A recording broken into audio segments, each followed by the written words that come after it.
Okay. Good afternoon, ma'am.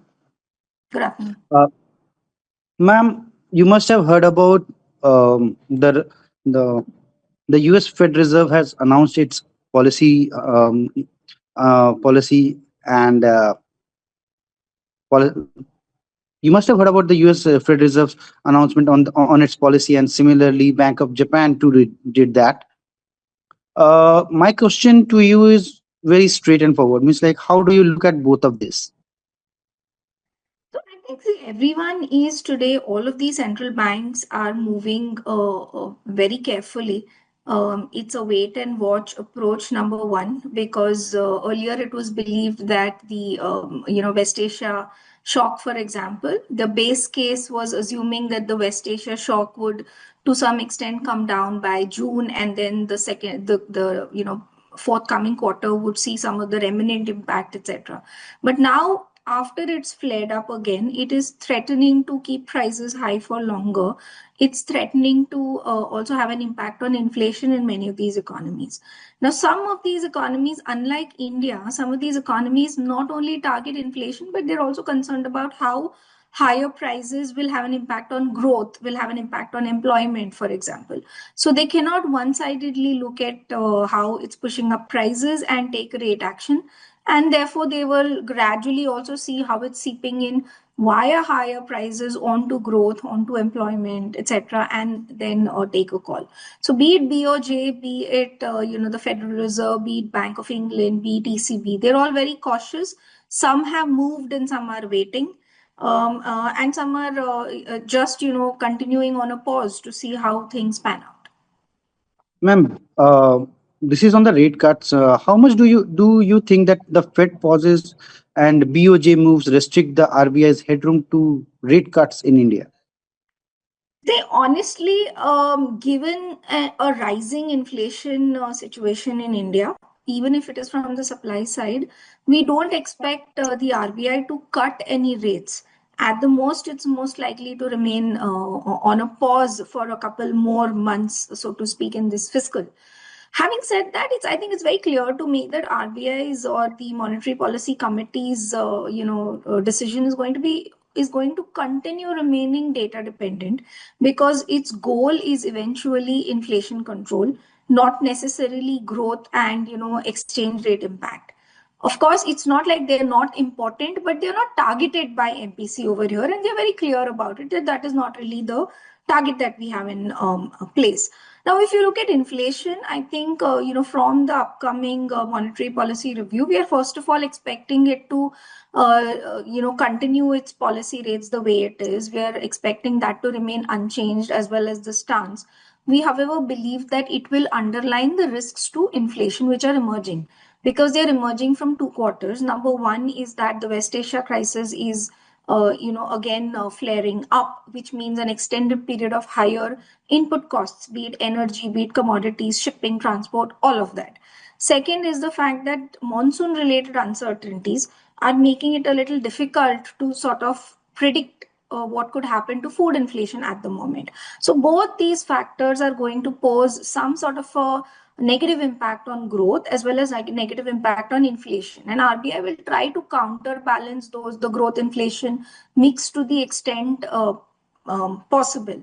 So I think three things it's going to clearly look at. Number one is the fact that manufacturers have begun to pass on retail prices to higher input costs to retail prices. That is somewhere visible in some disaggregates of inflation. Second is that the one-time benefit from GST rate cuts will fade off by September. So there is that little upside on inflation that is expected. So Q3 is expected to see inflation peak out in the base case of for this fiscal. The third factor is that transportation costs through higher fuel prices also will start reflecting more in the coming months. So all of this put together means that households are going to feel that burden. Household expectations are going to see some bit of firming up, and in our view, RBI will be most vigilant on how that, for instance, takes place. To add to it, we now have the monsoon shock which is materializing, and we have a deficient rainfall impact parameter, where we take into consideration rainfall deficiency and map it along with irrigation for crops. And to us, it suggests that key crops like tur, for example, coarse cereals, and even some oil seeds are seeing stress, and that could push up food inflation.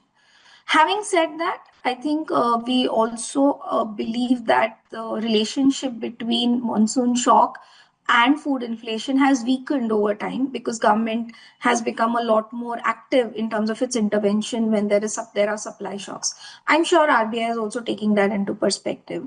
So given all that, I think in the forthcoming policy, so to speak, they will remain vigilant. They will wait to assess the impact, and they will underline the risks to inflation. They may not change the forecasts in the upcoming policy.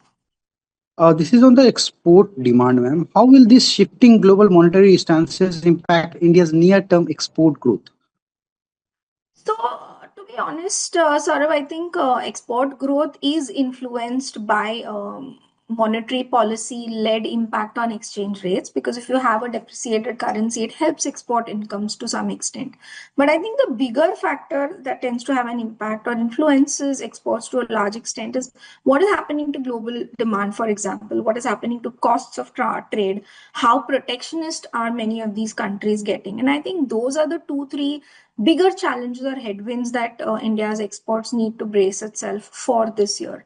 Last year, we were able to, dodge our way out of higher tariffs because a lot of our exports were exempt from US tariffs. We were able to diversify. Some other geographies, we ended up performing better.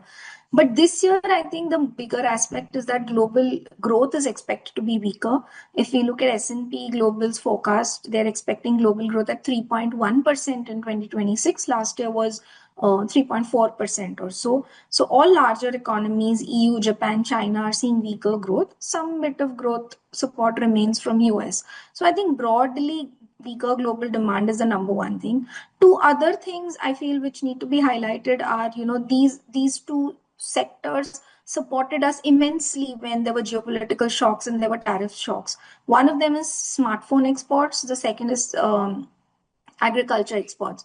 Now, what happens with smartphone exports is that it's now become 6 to 7% of total export basket, and industry forecasters believe that globally smartphone exports will see some sort of a degrowth this year, which means it creates, because there is inflation in chips, etc., which means it creates some headwinds for India's smartphone exports as well.